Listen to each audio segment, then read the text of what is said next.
When the Security Council met for the second time last Friday, following Israel's wanton continuing aggression and unprovoked strikes against Iran, many members warned the international community of this grave violation of the UN Charter and the risk of dangerous escalation.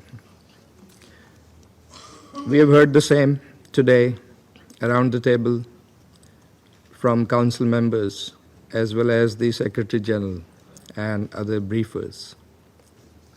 But tragically, developments over the past 24 hours have only confirmed those warnings. And it is unfortunate that the universal calls for de-escalation and a peaceful resolution of this crisis through dialogue have remained unheeded. From the outset, Pakistan has adopted a principled position on these developments, a position based entirely on international law and the UN Charter.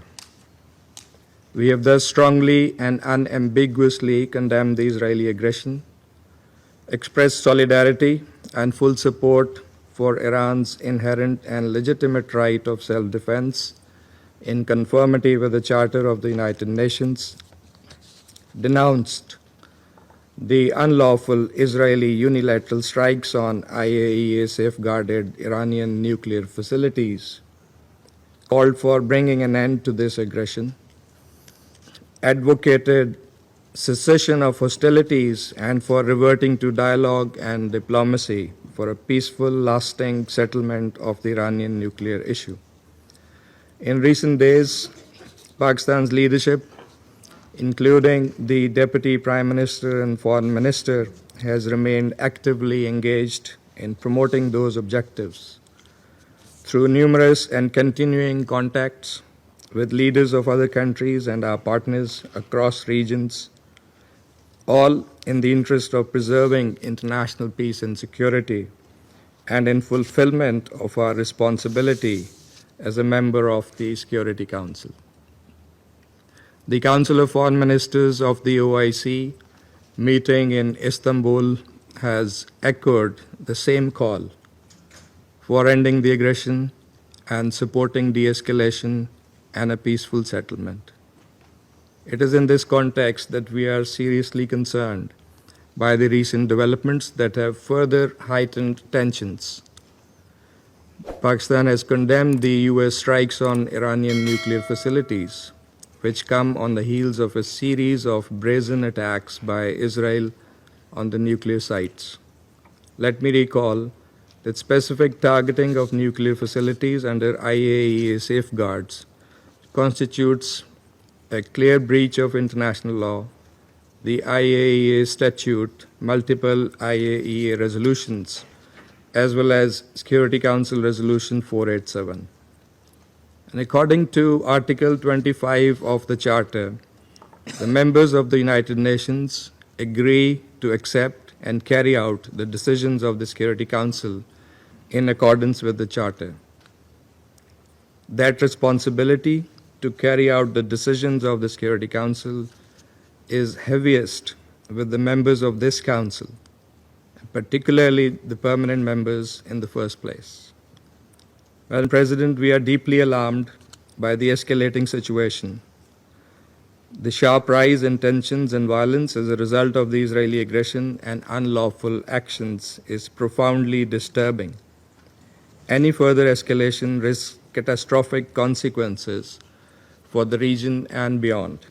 Pakistan stands in solidarity with the government and brotherly people of Iran during this challenging time. Madam President, these attacks set a dangerous precedent and pose a grave threat to the safety and security of populations across the region, and indeed the world. As the body entrusted with primary responsibility for the maintenance of international peace and security, the Security Council must act urgently and decisively. We share a collective responsibility to, first, unequivocally reject and condemn the attacks against the Islamic Republic of Iran since 13th of June, being in clear contravention of international law and the UN Charter. Threat or use of force must never be condoned.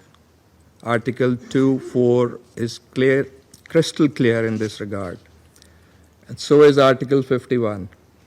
Second, denounce the attacks on IAEA safeguarded nuclear facilities, which violate Security Council and IAEA resolutions as well as international humanitarian law. Third, reaffirm the obligation to protect civilian lives and property on both sides. All parties must adhere fully to international law, particularly international humanitarian law. Fourth, call for an immediate cessation of hostilities and a complete ceasefire.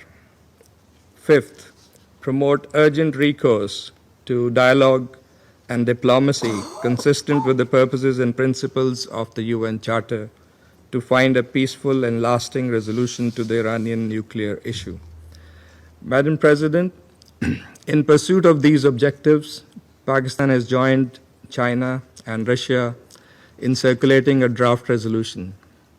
Among other things, this resolution calls for an immediate and unconditional ceasefire, urges all parties to refrain from further escalation, demands the urgent protection of civilians and civilian infrastructure, and supports a diplomatic path forward on the Iranian nuclear issue that is acceptable to all parties.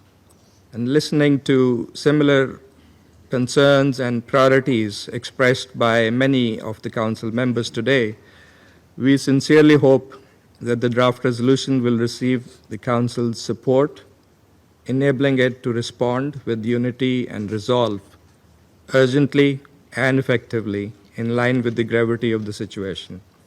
And Pakistan stands ready to engage constructively with all Council members in this regard.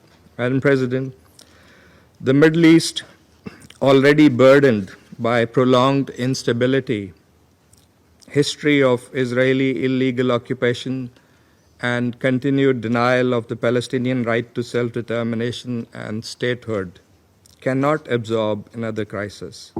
We must act now to prevent the situation from spiraling further out of control. History has taught us that the use of force and unilateral military actions only deepen conflicts and entrench divisions, with tragic human and humanitarian consequences.